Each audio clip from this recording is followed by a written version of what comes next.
If we can't do 2, we should try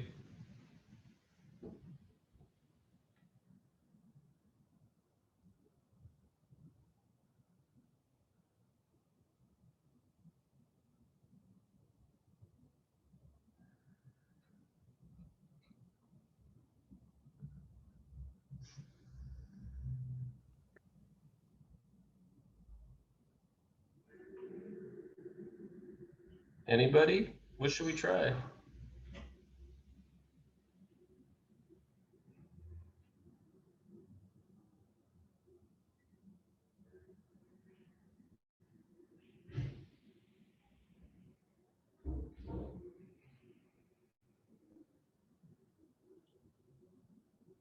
Well, remember, when we're looking for the factorization of a number, we want to try dividing it by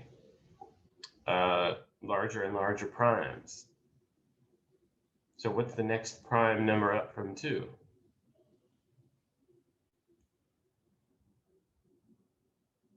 3. 3. Yeah, we're just going up in the list, right? So does this number divide by 3? Does anybody remember our rule to see if this number divides by 3? Morrison.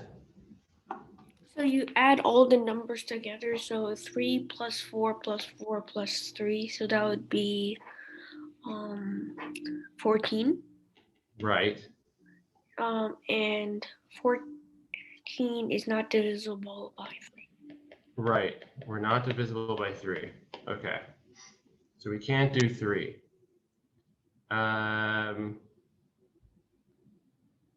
And how do we know that it's not divisible by 4?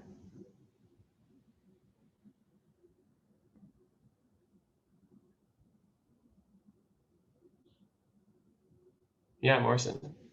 Because if I think it was like if you add the last two numbers together. We're not going to add them. That would be like the 3. We're just going to, we could look at them. We could say 43 is 43 to see if 43 is divisible by 4. No, it's not. Right. 43 is not divisible by 4. But we could also say that if a number was divisible by 4, it should be divisible by 2 then, right?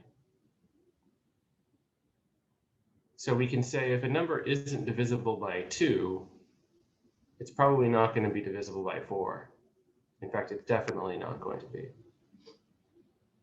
Because if 4 is a factor, 4 can be always broken down into 2. So we can rule that one out right away if 2 is not another factor. Okay. We know it's not divisible by 5 because it doesn't end in a 0 or a 5. That one's easy. What's the next number up? What's the next number we should be trying? Yeah, Morrison. 5. Yeah, we just did 5. We're after 5. 6. Well, 6 isn't a prime number. Remember, we have to try the prime numbers. I mean 7. 7, yeah. We want to try 7. We didn't have a rule for 7.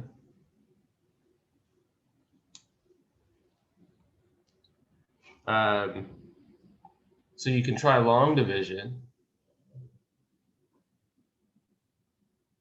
But it's not going to go in there.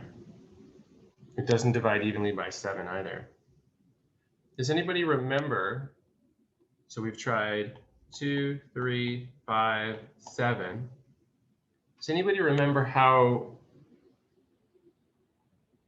Well, actually, before I get to that,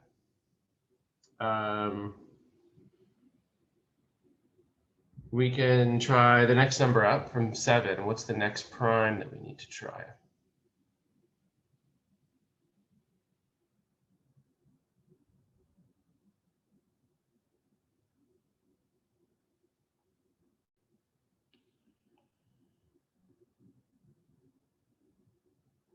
Next prime number from 7. 9. Is 9 prime?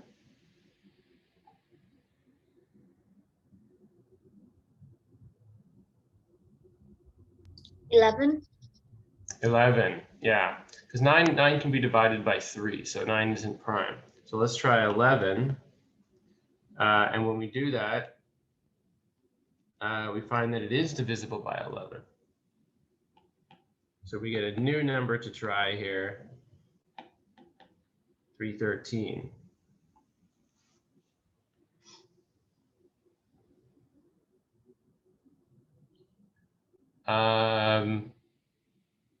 So we have to start this all over again, or do we have to start this all over again? Do we have to go, now that we have a new number to try dividing, do we really have to try 2, 3, 5, and 7 again?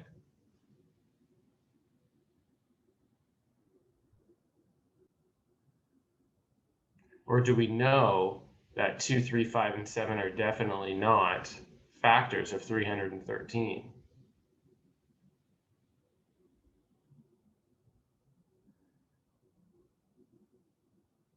I'll let you think about that for 1 second. Just have to go shut my door.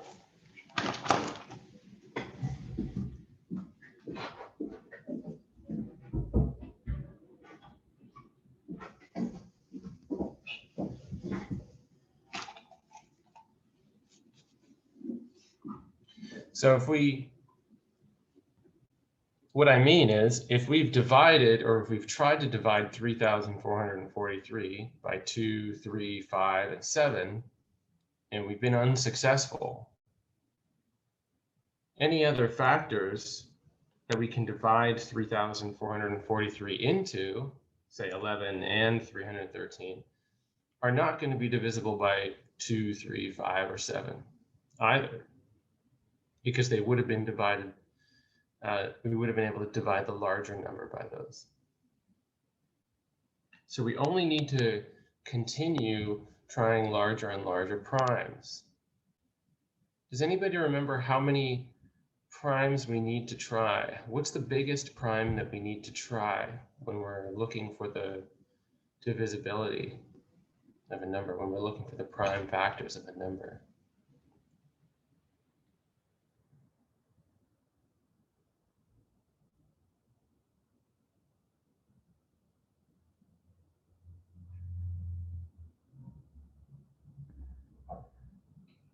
If you don't remember, that's okay. We can just keep going.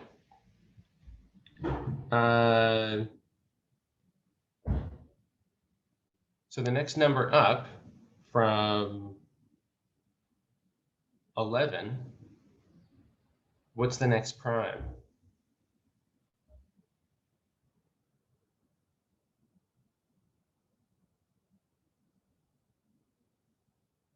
From 11, after 11, what's the next prime number that we're dealing with here?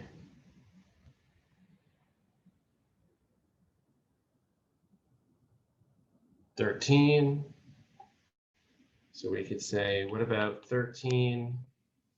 313 is not divisible by 13. So then we go to the next prime. What's the next prime after 13?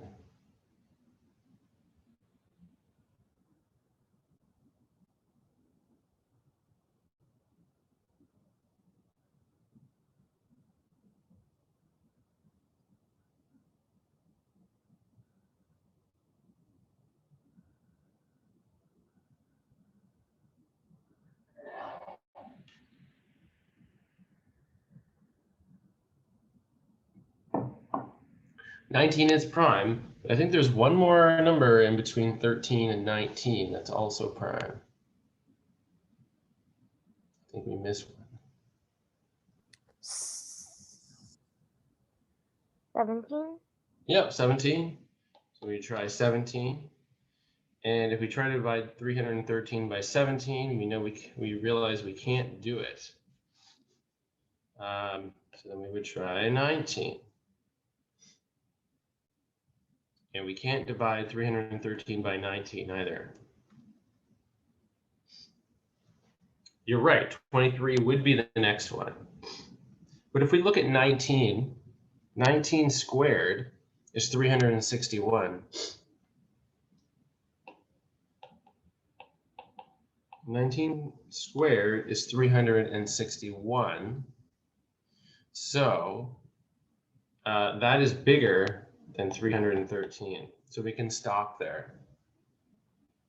So we only need to investigate the primes up until the number whose square is larger than the number we're looking at. That's sort of the maximum prime that we need to investigate. So we can stop at 19. Because we would just go all day. We could go all day until we got to the number 313. But we don't need to. So 300. So this is the furthest we can go in getting the prime factorization of 6,886. This is going to be 2 to the power of 1 times 11 to the power of 1 times 313 to the power of 1. We would say, therefore, these 3 little dots mean therefore. Therefore, 313 is the largest prime factor.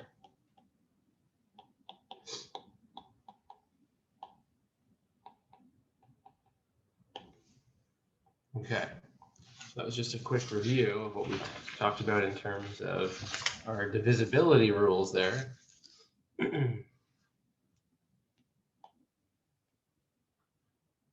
So here's a question from the book as well. It says 858 is equal to A times B.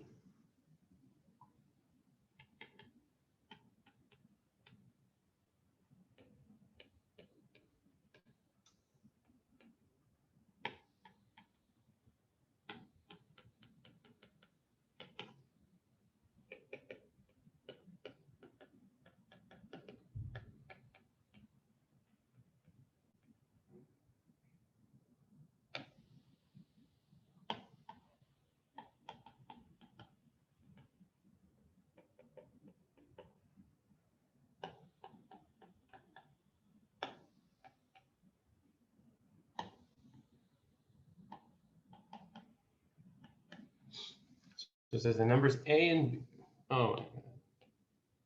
A and B, the numbers A and B are both positive 2-digit numbers. What is the greatest possible value of A plus B? So we have two-digit numbers. We have our A and we have our B. We don't know what they are. And it's asking, what is the greatest possible value of the sum A plus B? So if we add them together, what is the greatest value that that's going to have?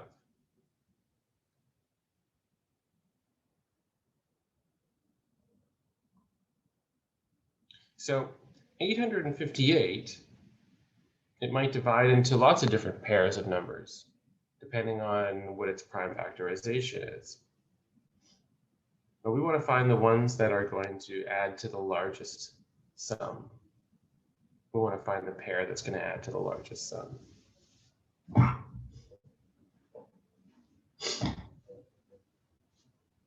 So let's look at the prime factorization of 858.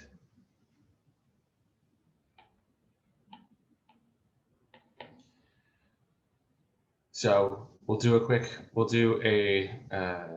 check here. 858 is divisible by 2. That's easy. So we could say this is 429 times 2. And 429, if I add 4 plus 2 is 6 plus 9 is 15. That's divisible by 3. So I try 3. And I get 143 times 3 times 2. And if I investigate the others, we could investigate 3 again, but it's not going to work because 5 plus 3 is 8. 43, like we saw in the last question, is not divisible by 4. anyway, because we knew 143 is not divisible by 2 anyway. Not divisible by 5. It's also not divisible by 7. We try 7, but we'd find if we divided it by 11, we'd get 13. So 143 is 11 times 13, and that would be the last prime factors. We can't, these are all prime, these factors here. So now we have to say, we know what the prime factorization is. So this is the prime factorization. How are we going to pair this up into two numbers, A and B, so that we have two-digit numbers? Two-digit numbers. What's one of the ways that we could pair these up?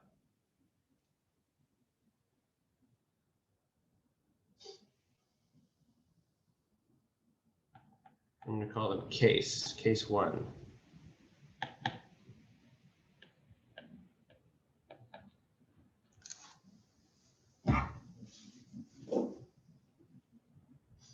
If we have 4 of these prime factors, what's one way that we could pair them up?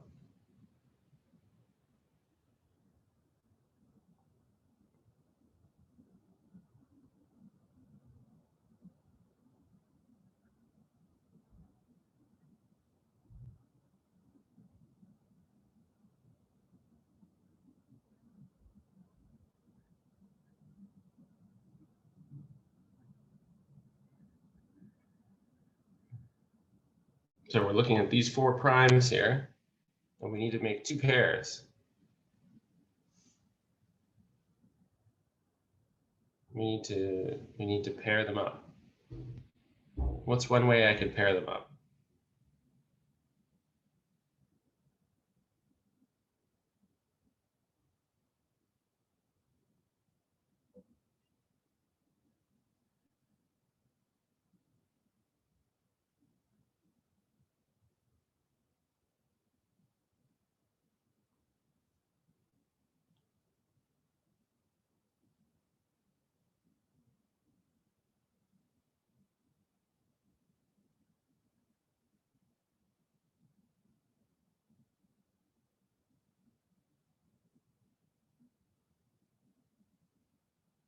Well, if I could just choose 2. I got to choose 2 numbers. Could I choose 11 times 13 and 3 times 2? So that would equal, we know 11 times 13 is 143. So could these be the positive 2-digit numbers? Could these be the one possibility for the 2-digit numbers? The positive 2-digit numbers that multiply to 858?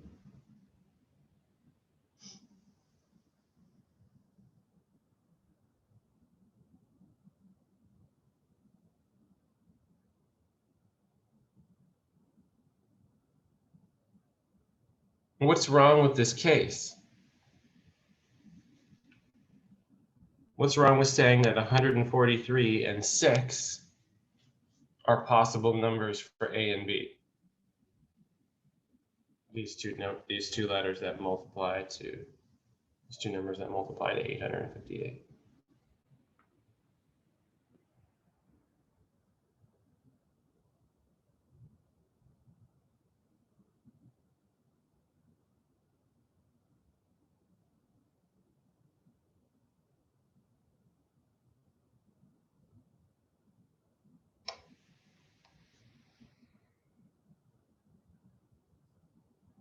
Well, are they 2-digit numbers?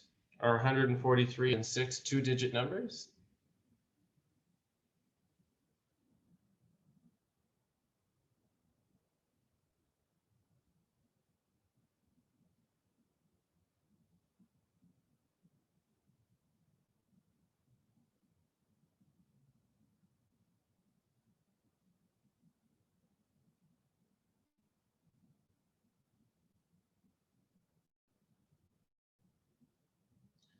Is everybody able to hear me okay? I can hear you. Great. Is 143 a two-digit number? No. No, it's not. And 6 is not a two-digit number either. So this is not going to be a possibility that we can use. This is one grouping. This is one pairing of these prime factors, but it doesn't fit the criteria of the question because it says they have to be positive two-digit numbers. So we can go back up and say, okay, this is no good. We can't use that. And I'm going to say they're not two-digit numbers. Okay, let's look at another case. What's another way that I can pair these factors?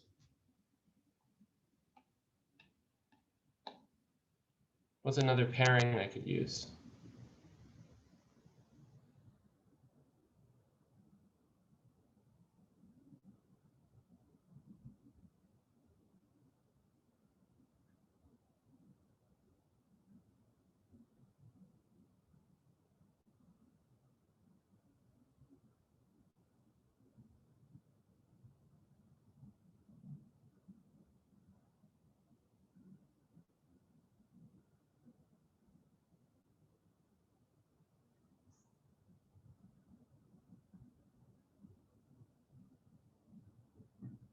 Any pairing is fine. There's no wrong answer.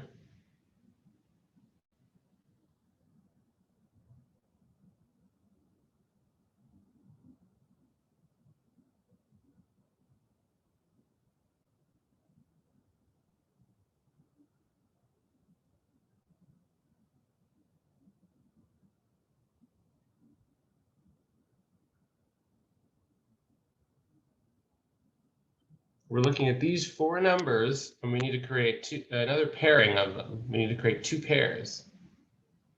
Somebody tell me what two pairs are. We've already paired 11 and 13, and 3 and 2. What's another pairing we could use?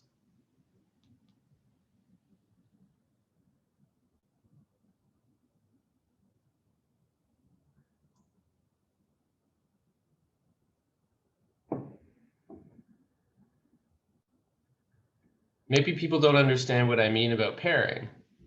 Another pair of numbers would be, say, 11 and 3. There we go, 11 and 3.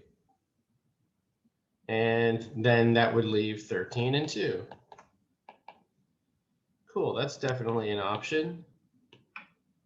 11 times 3 would be 33, and 13 times 2 would be 26.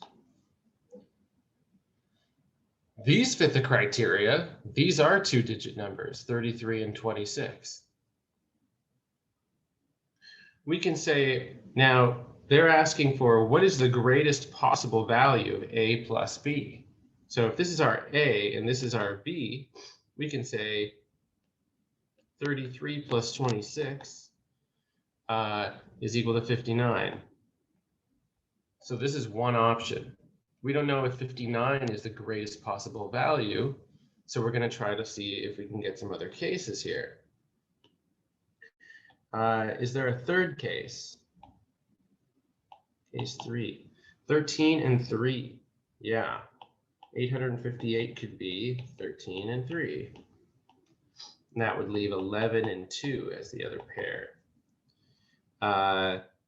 13 times 3 is 39, so we're going to get 39 times 22. These are both two-digit numbers, so they're going to work with the criteria. And we could say 39 plus 22 is equal to 61. So that's larger. Are there any other cases? Is there a case 4?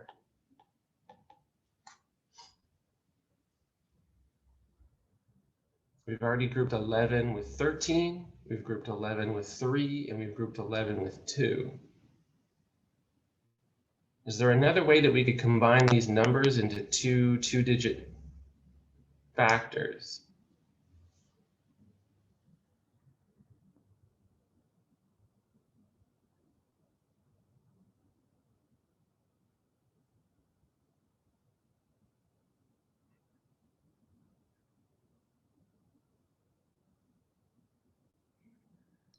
No. There's no other pairing, but could we make two-digit factors by tripling some of them up, by grouping 3 together? Because 2 of these numbers are already two-digit.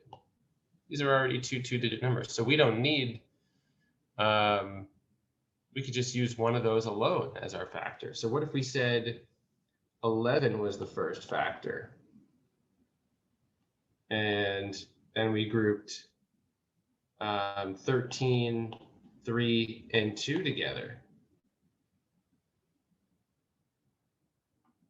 We're going to get 11 times 78 if we multiply that out.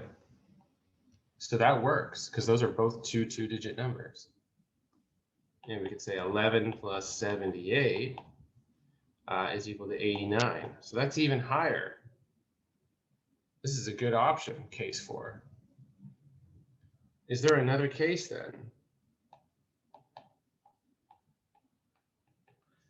If we just group, if we say, yeah, have 13 on its own and do 11 times 3 times 2, we're going to get 13 times 66. And that works because those are both two-digit numbers. So 13 plus 66 is only going to be 79. So that's not quite as high. Now we can't group 3 by itself because it's not a it's not a two-digit number, and neither is 2. So that's all we can do here.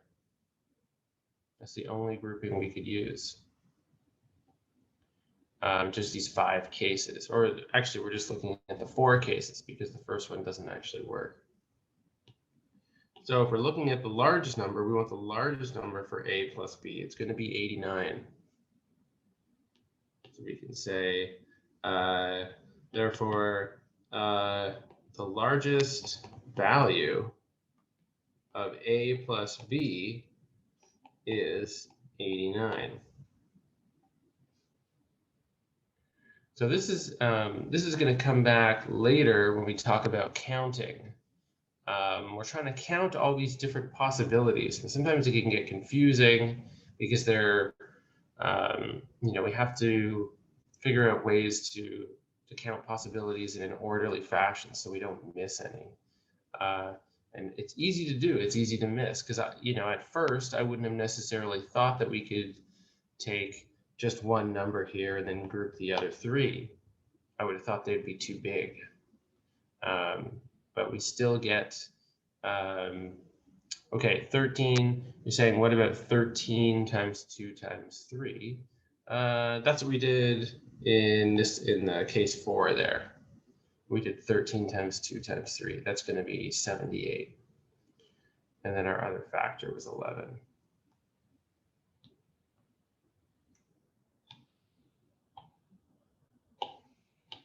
Does that make sense? Is there any, are there any questions about this example?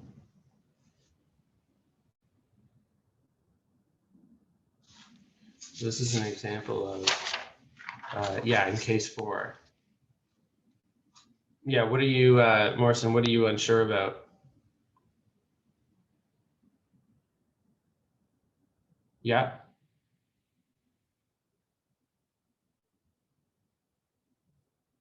Yeah, they sum to 89, yeah.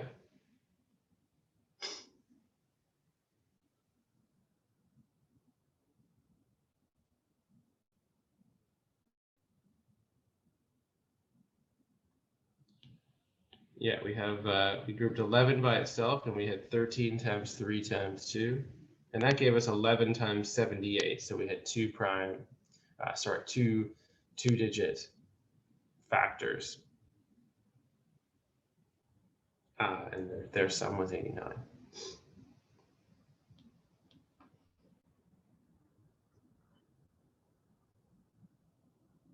Did you have a question about the 89, Morrison, or is it okay?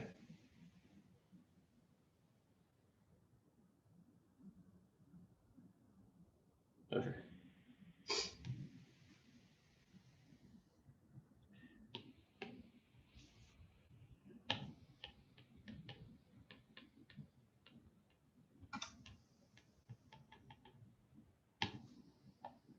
The next thing I want to talk about is the least common multiple.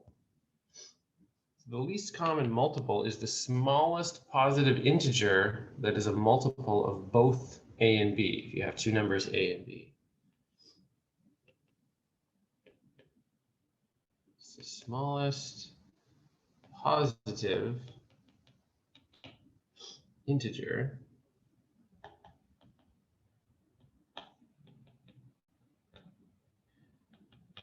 that is a multiple of two numbers.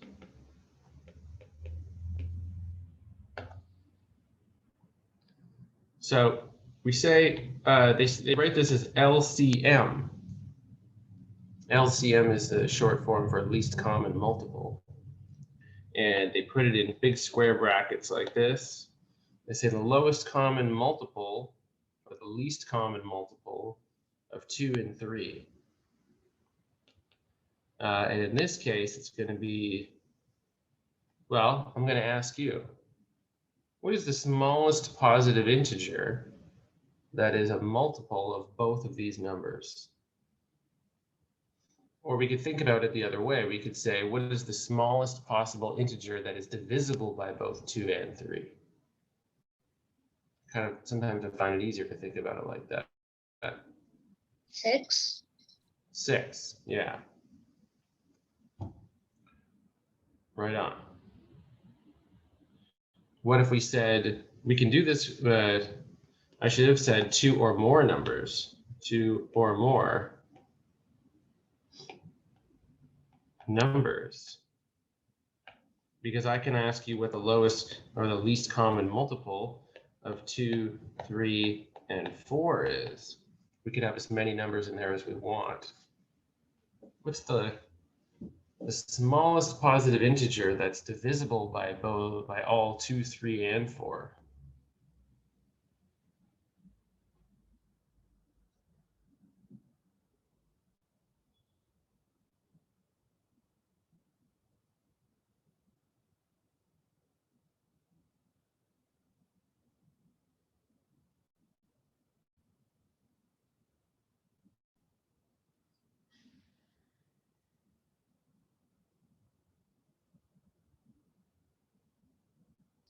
Twelve. Yeah, it's 12. So when you have smaller numbers like this, it's easy to do trial and error, but it gets more complicated the higher your numbers are. Because if you were looking for the least common multiple of, say, 35, 107, and 89, your problem would be much more difficult to organize. So if we're looking at, the lowest common multiple of 18 and 24 even, this might be a little bit difficult.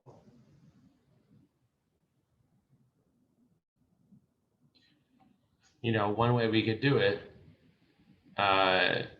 if we didn't have any tricks up our sleeve, is just to say, let's look at the multiples of 18.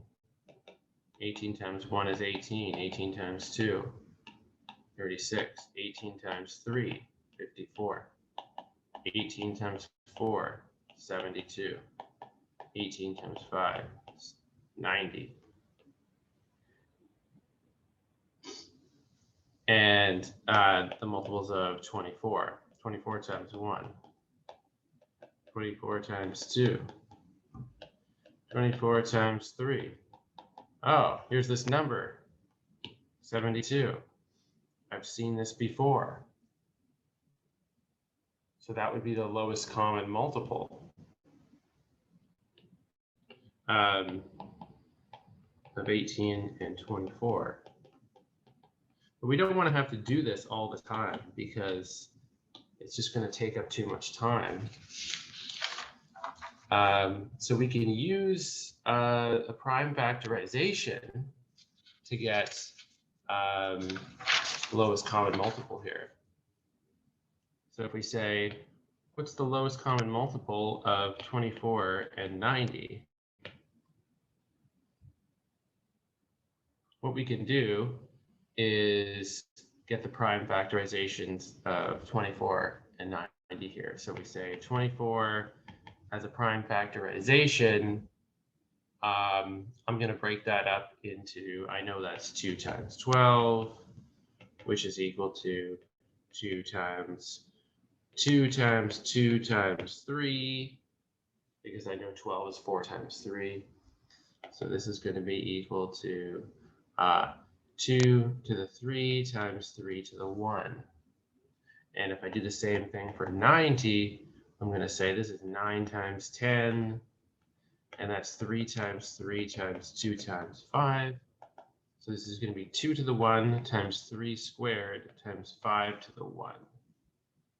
Remember, we always write in prime factorization form, we always write a little 1 above the factor, even if it's the only, even if there's only one factor of 2 or one factor of 3, because we want to keep track of how many of each there are. It's just easier on the eyes to do that. So one thing that's helpful about the prime factorization is the lowest common multiple of your two numbers. It must contain at least as many of each prime factor as in each number. So I'm going to write that out because that's a big idea. Lowest common multiple of 24 and 90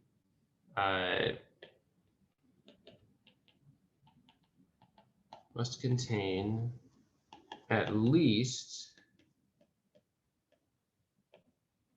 as many of each prime factor as in 24 and 90. So what does that mean? If we have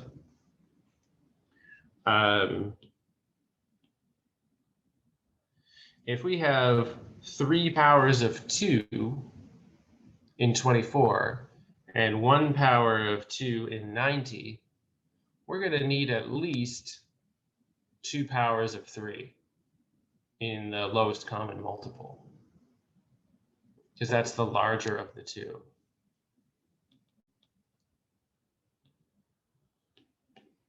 So we need at least 3 powers of 2. How many powers of 3 do you think we're going to need? If it has to have at least as many as in either prime factorization. How many factors of 3 do you think we're going to need? 2. We're going to need 2, because there are 2 factors of 3 in 90. There's only 1 factor of 3 in 24, but there's 2 factors of 3 in 90. So we're going to say we need 2 factors of 3. And anything else we need in here? Any other factors we're going to have to include? 5. We're going to need a 5. 24 doesn't have a 5. That's it. We've already got everything that's in 24, but 90 has 1 factor of 5. So we have to include at least 1 factor of 5. So 1 factor of 5. So this is going to multiply out to be our lowest or our least common multiple. So 2 to the power of 3 times 3 to the power of 2 times 5 to the power of 1 is going to be 8 times 9 times 5, which is 72 times 5 is 360 here.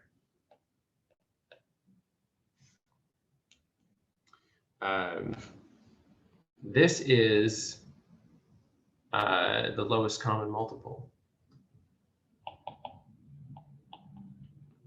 of 24 and 19. So if you can find the prime factorization of a number of two numbers, and you just need to include all of at least as many of each prime factor as in each number to find the lowest common multiple. So these numbers aren't that large. 24 and 90 aren't that large, but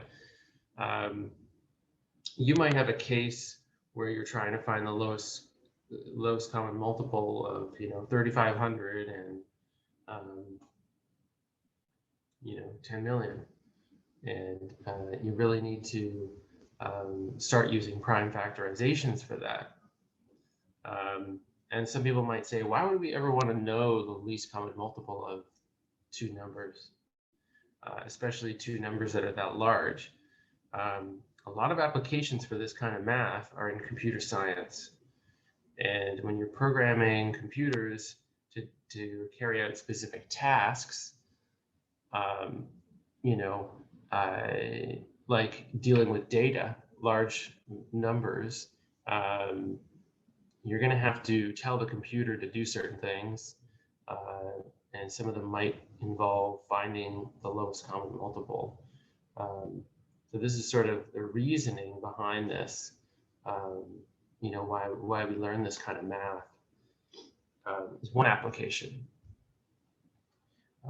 There are many other applications that aren't computer based.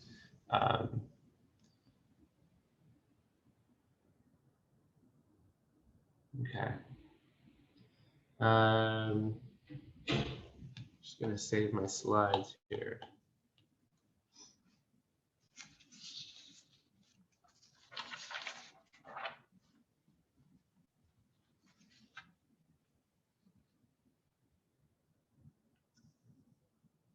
Let's just do one more example of that just before we move on. So if we wanted to find the lowest common multiple of 96 and 144, we could say, okay, let's get the prime factorization here. So 96, people might know that's 12 times 8, and 12 is 2 times 2 times 3, and 8 is 2 times 2 times 2. So we're going to count all the 2's up. 1, 2, 3, 4, 5 2's, and a single power of 3. And 144 is prime factorization. You will probably recognize that's 12 times 12. So we'd have 2 times 2 times 3 times 2 times 2 times 3. So we have 4 powers of 2, and we have 2 powers of 3. So what is my lowest common multiple going to have to contain? My lowest common multiple of 96 and 144. What does it have to contain at least?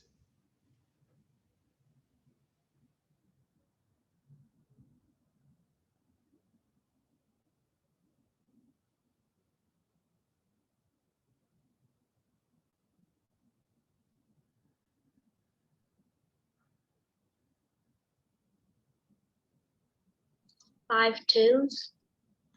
We need at least 5 powers of 2.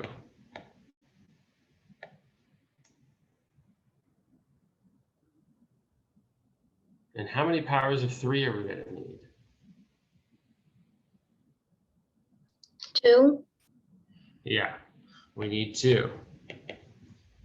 Because that's the highest power of 3 we have there. Okay. So this is going to be 32 times 9, which is going to give us 288. So this would be the lowest common multiple of 96 and 144. I didn't know before doing this question that 96 divides evenly into 288. So you can see this is a much quicker way of doing these kinds of problems. We need to find the lowest common multiple.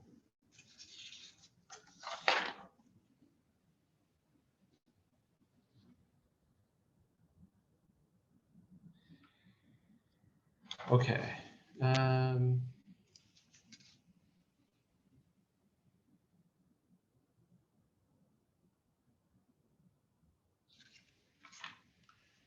We can also just use this to see if numbers are multiples of each other. If I was to ask you, is 1008 a multiple of 72? If I was to say, is 1008 a multiple of 72? I could say, well, I don't know offhand.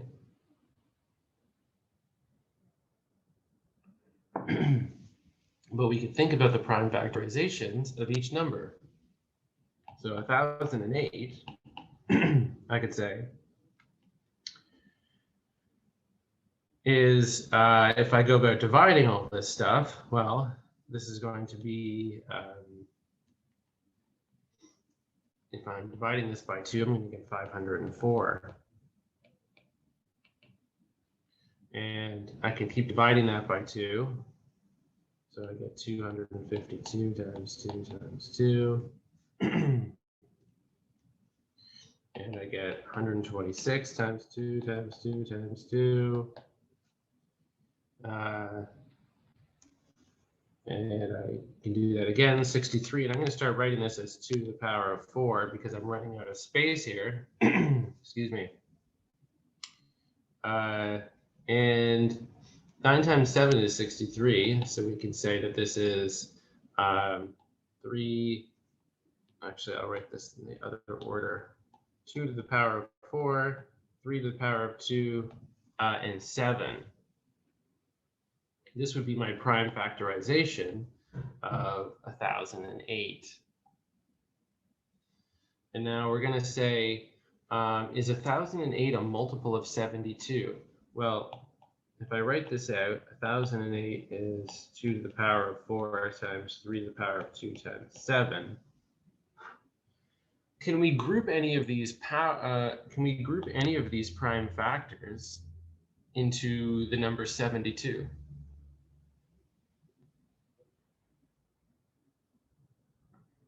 Can any of these make 72? What is 72 as prime factors? 72 is 9 times 8, which is equal to 2 to the power of 3 times 3 to the power of 2.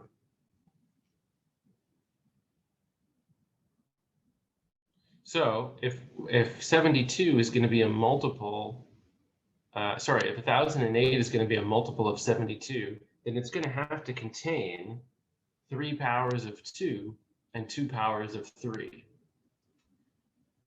So if I go back over here to 1008, and I say I'm going to select 3 powers of 2. So I'm going to say this is 2 to the power of 3, and I'm going to select 2 powers of 3 and just group those together and then write what I have left over. Well, I got 1 left over times 7. I got 1 power of 2 and 1 power of 7 left over. So we do have 2 to the power of 3 times 3 to the power of 2 in there. So we have a factor of 72 inside. So if that's the case, we could say, therefore, 1008 is a multiple of 72. We could even say 1008 is equal to 72 times the remaining prime factors, which is 72 times 14.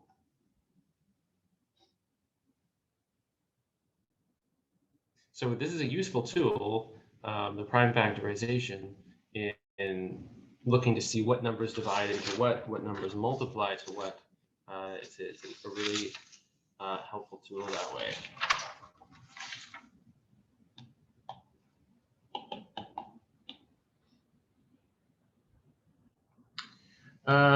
What if I said,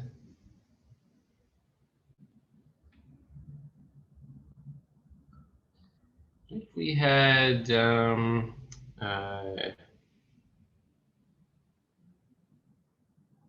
could I write this out? in the book, they're asking, is the lowest common multiple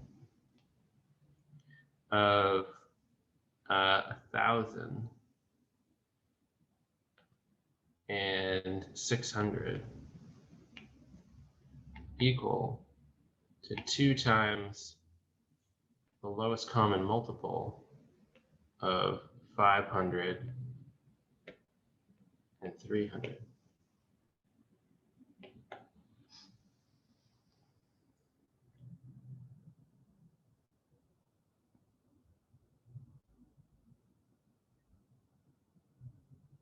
So you see what's happening here? They're asking, is the lowest common multiple of these two numbers, which are twice these numbers,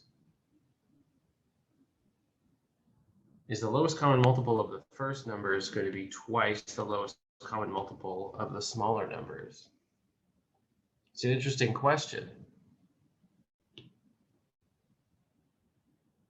So we can look at these numbers 1,000 and 600. 1,000 is 500 times 2. We know that. And if we broke it down into, we could even break it down into 100 times 5 times 2. And we could say that this is equal to, yeah, I'm going to leave it there. And then we could say 600, doesn't look like a 6, 600, we could break that up into 300 times 2, which again, we could just write as 100 times 3 times 2. So if we write the lowest common multiple of 1,000 as 2 times 500,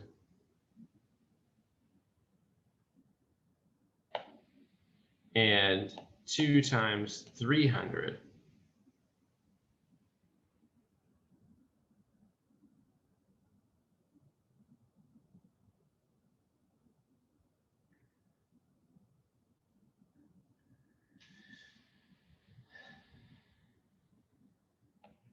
we can work these out.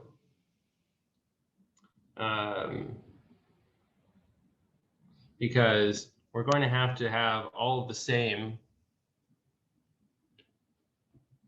prime factors in there. So it's just going to add a prime factor of 2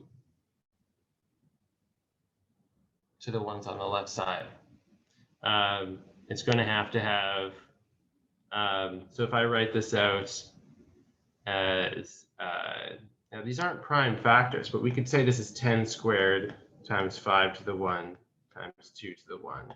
And this is 10 squared times 3 to the 1 times 2 to the 1.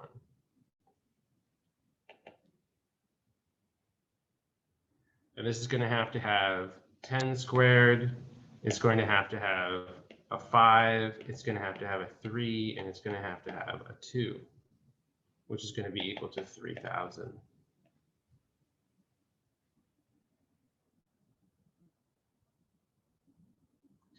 Whereas if we just had the lowest common multiple, sorry, if we said twice the lowest common multiple of 500 and 300, it would be the same, but we would have one less factor of 2. This is just going to be equal to 2 times the lowest common multiple, which would have the 10 squared, the 5, and the 3. And this is still going to multiply out to 3,000.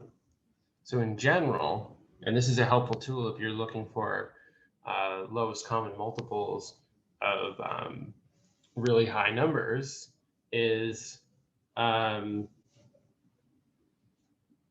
we can factor them. We can factor numbers out. So we can say, in general,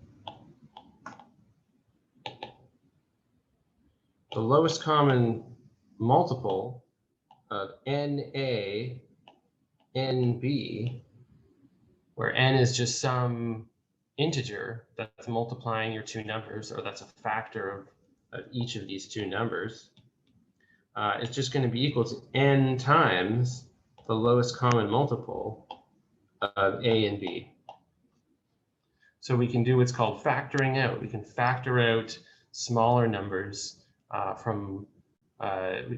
we can factor out factors from very large numbers. And I'll show you what I mean by that. We'll do an example here.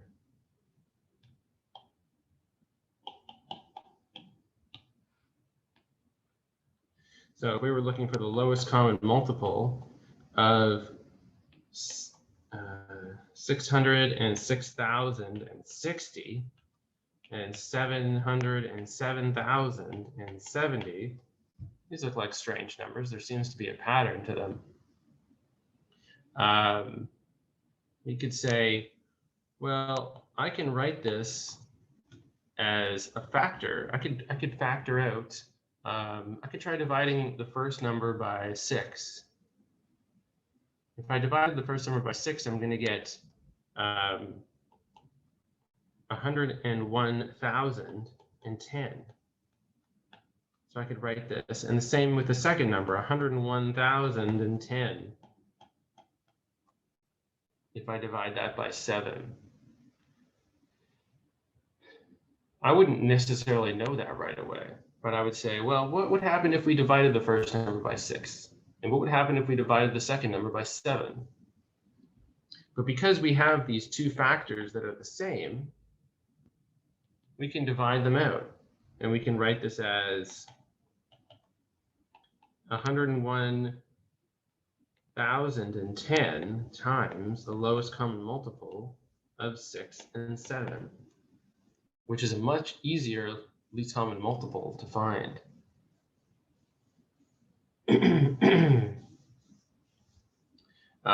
Because the least common multiple, of 6 and 7, well, 6 is just equal to 2 to the 1 times 3 to the 1, and 7 is just, well, that's just 7 to the 1.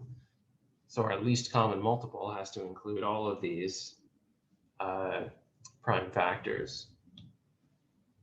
So this is going to be 101,010 times 42. Because 2 times 3 times 7 is 42. If we multiply that back out, it's going to be 42. 4,242,420. So you can see how this would be useful when trying to find the least common multiple of very, very large numbers. We should see, okay, is there any number we can factor out of both numbers, and then we can write it out front.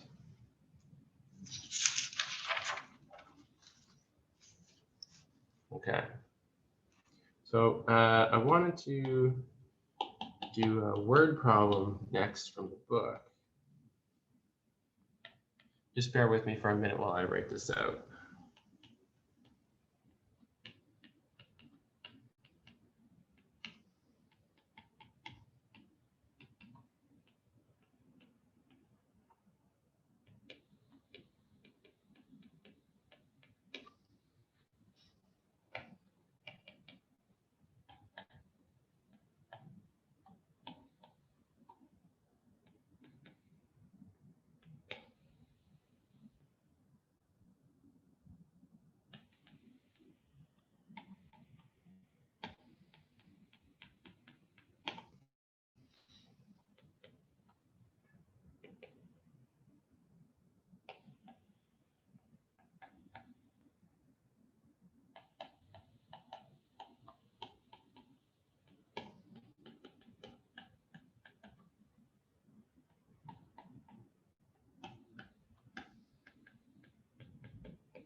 Okay. So this says a church bell rings its bell every 15 minutes. That's pretty often. I don't think they usually do that. A school bell rings every 20 minutes. They don't usually do that either, but just for the sake of the question. And the daycare center rings its bell every 25 minutes. If they all ring their bells at noon on the same day, when will they all ring together again? So we've got 3 places all ringing bells after different amounts of time, but they all ring it at noon. So how could we use what we were just talking about to this idea of a least common multiple? How would this help us solve this problem?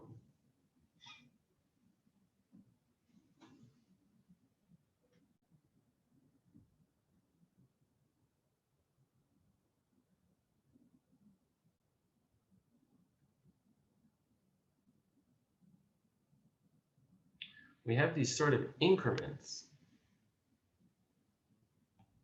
Think about the timeline. So we say that this is noon here. We have someone ringing their bell every 15 minutes.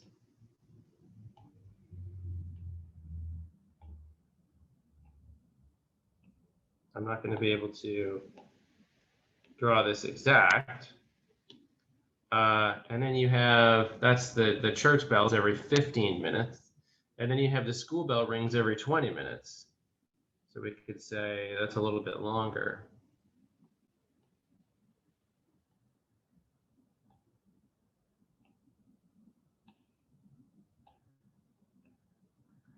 Again, this isn't perfect. It's just for the sake of trying to visualize this. And then the daycare center rings its bell a little bit further along the line than that. Just estimating here how long this is. So we need all 3 of these to line up. We need to find out where they all line up.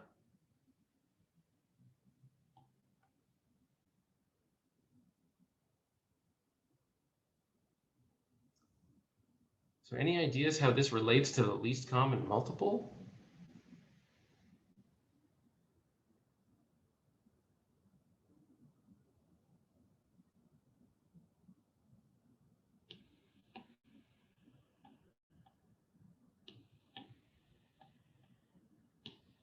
How is least common multiple going to help us?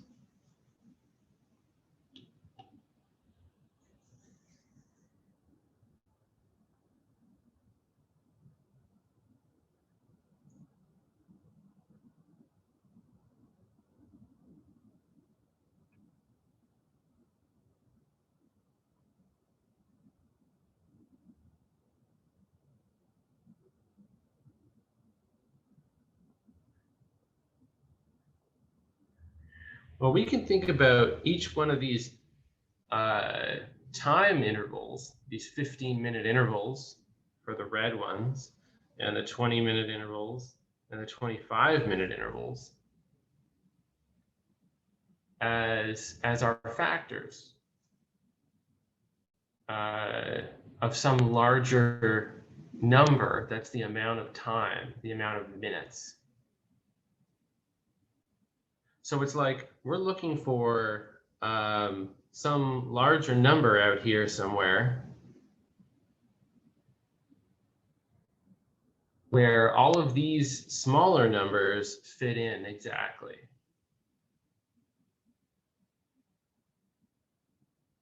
And that's, you know, I didn't draw it very accurately, but I can say, okay, what if I just said they all line up there? I don't know. This is just an estimate.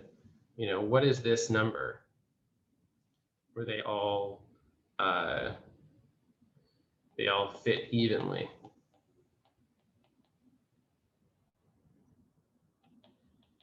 Into this number.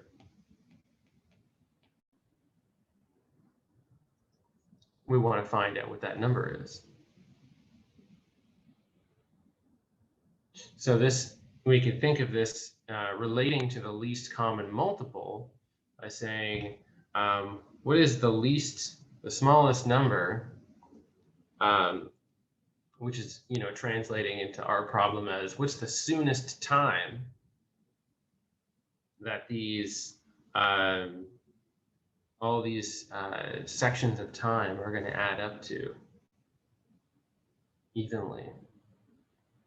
These 15 minutes, 20 minutes, and 25-minute intervals become the factors of a larger number. We want to say, what is the least common multiple of 15, 20, and 25? What number is going to be divisible by 15, 20, and 25? That's another way of putting it. Does that make sense to people? Are there any questions about that? No. Cool. Well, stop me anytime if there are.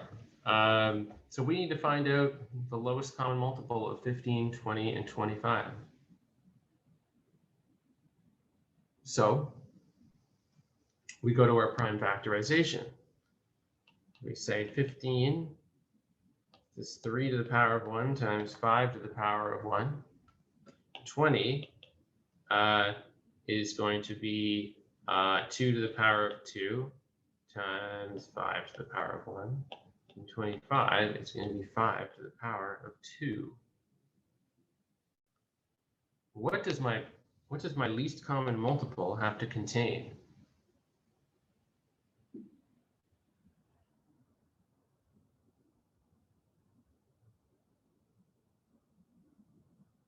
What do I know my least common multiple has to contain?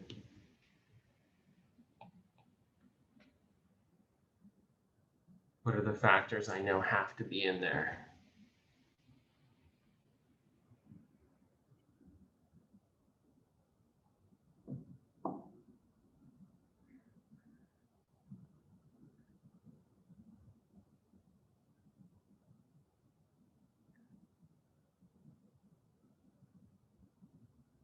Just yell it out if you know it.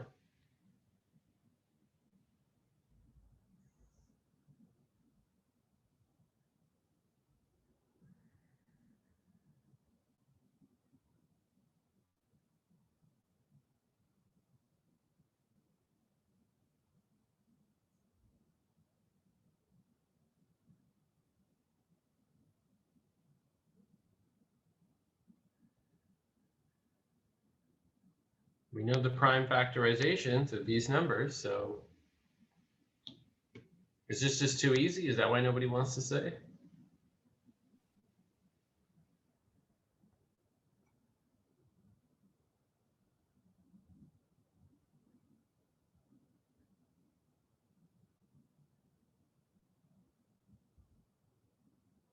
Not sure.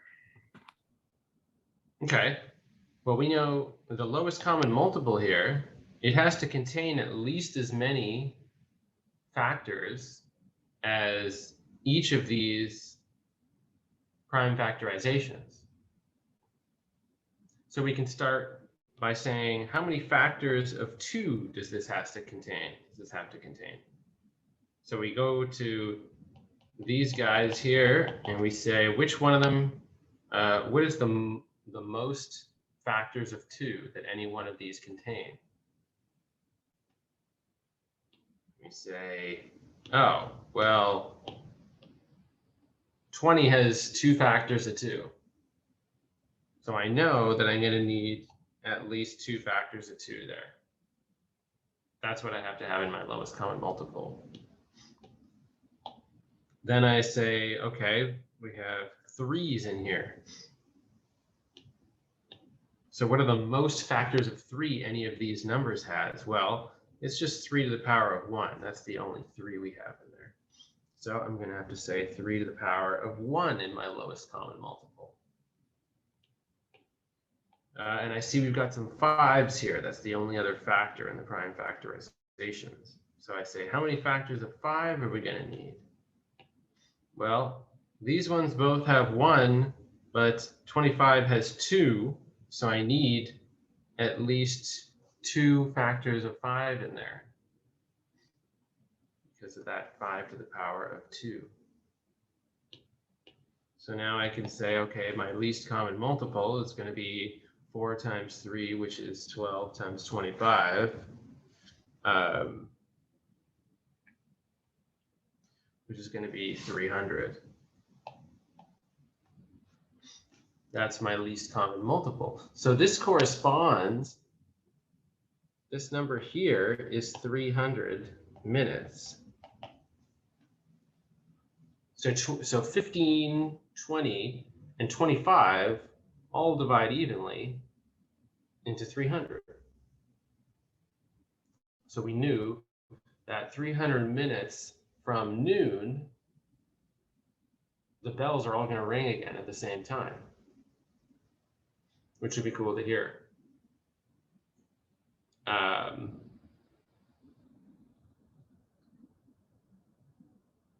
So what is 300 minutes? We don't usually talk about time lengths in 300 minutes. That's hard to imagine. Nobody says, I'll see you 300 minutes from now. You might as well say, I'll see you 4,000 minutes from now. What does 300 minutes mean? How do we get something in terms of, say, hours? How many hours is that?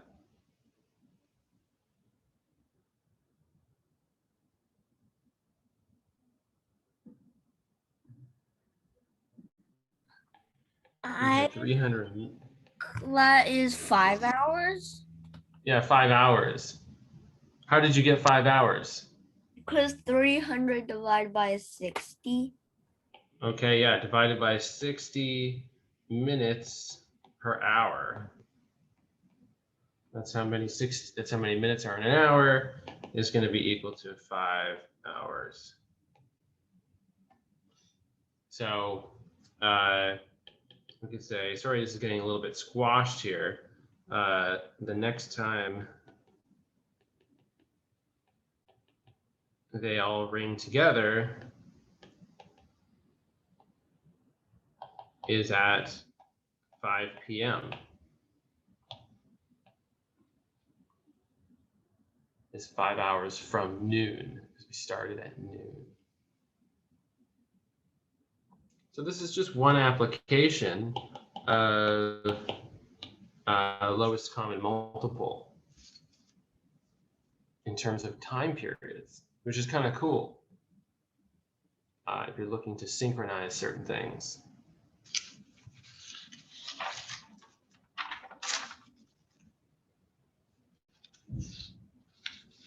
Okay.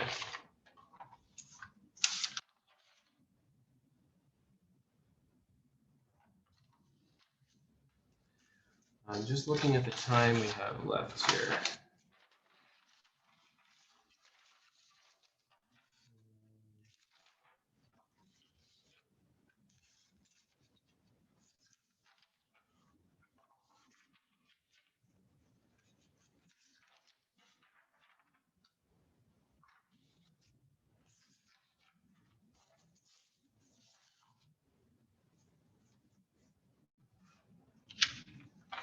So I'll post some problems from the chapter so that you can practice these ideas that we learned today. And the next section has to do with fractions. That's chapter 4. We're not really going to have time to get really into it, but I thought maybe we could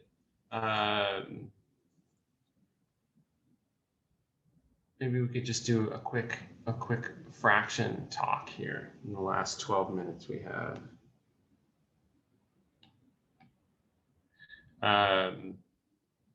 So if we're just going to zoom over to fractions for a minute. What is 0 divided by any number? What happens if we divide 0 by any number? What do we get? Oh, We're gonna get 0. Yeah, we're gonna get 0. Cool. And what happens if we divide any number by itself? 1. We're gonna get 1. Okay, so we know that. What happens if we divide any number by 1?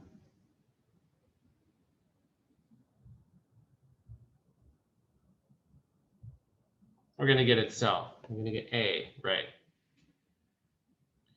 And what if I told you, what if I asked you, is this the same thing, negative A, I'm gonna write this very carefully here, negative A over B is equal to A over negative B. Is that true? No. It actually is. Because if we were to do this division, we could say negative 12 divided by 6. And negative 12 divided by 6 is going to be negative 2. Or I could say 12 divided by negative 6. And that would also be negative 2. So it doesn't matter where we write the negative in a fraction, although we don't usually see it in the bottom. Usually we see it in the top, or we see it like this, negative A over B. So all of these are equivalent. They're going to equal the same thing. Normally, this is how we write a negative when the fraction is negative. So this is important. That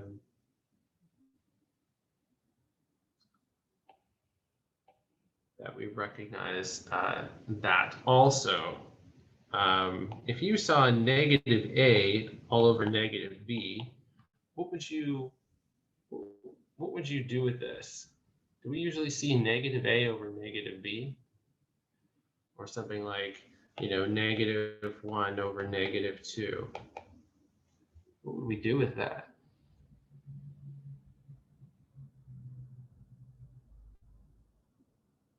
Would we leave both negatives here? We never see that.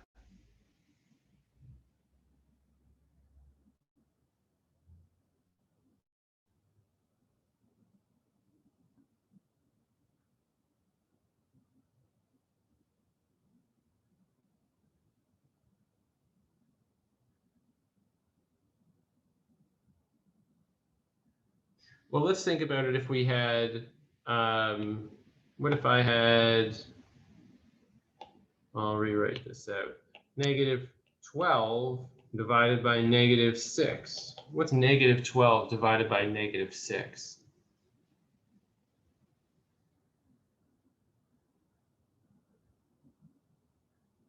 We know the number, 12 divided by 6 is 2, but what's the sign? What's a negative divided by a negative?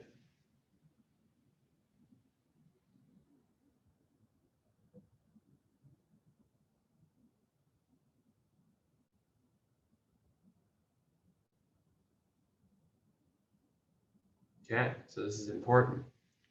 This is a positive. This is going to be positive 2.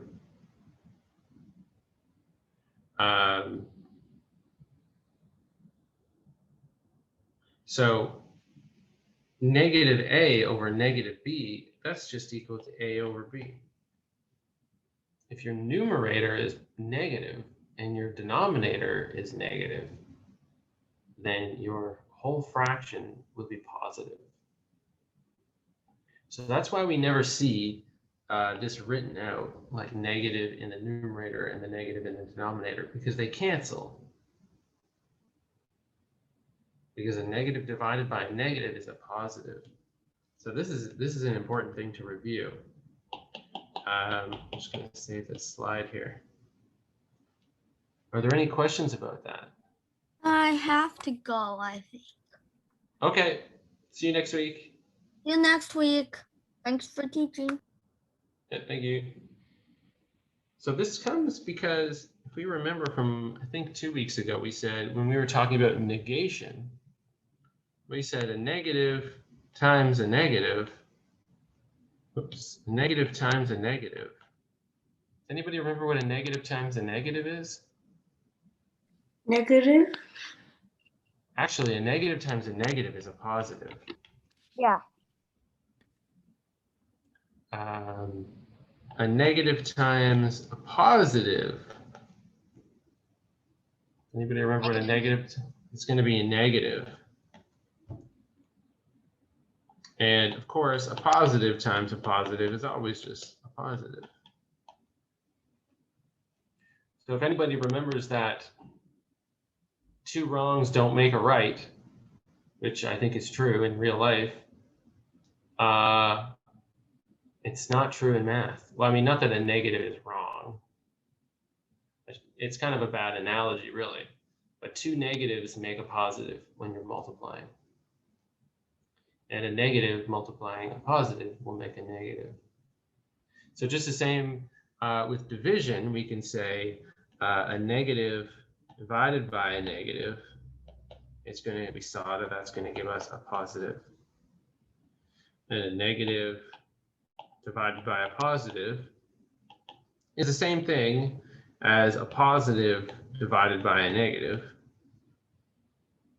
is going to give us a negative.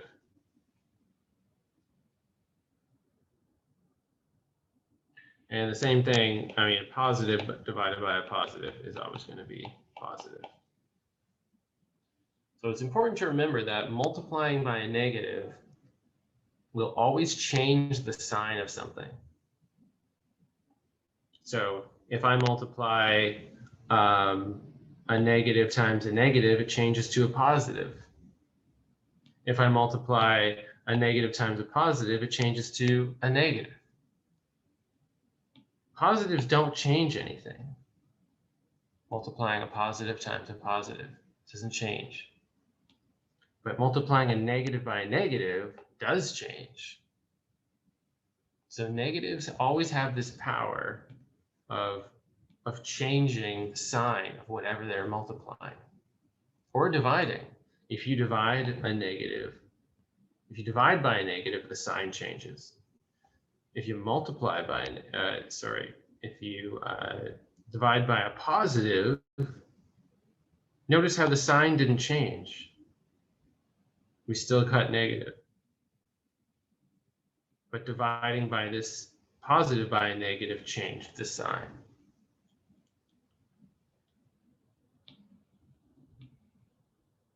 And dividing a positive by a positive didn't change anything. So everything stayed positive. So this is negation.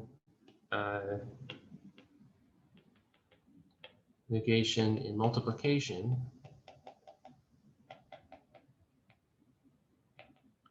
And this is negation in division.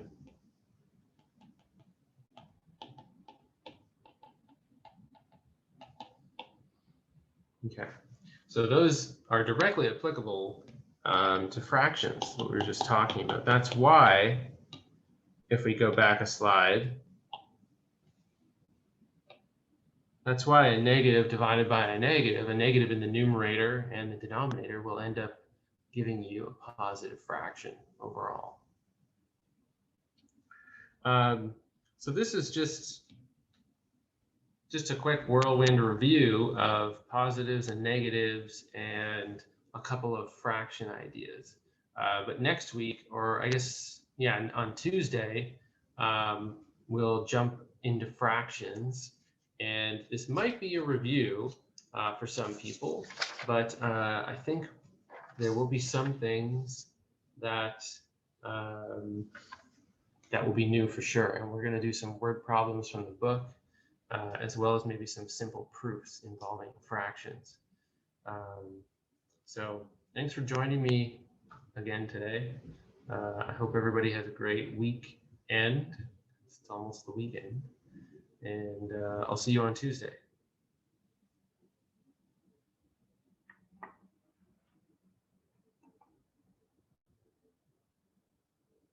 Yeah, and I'll post some questions in a minute.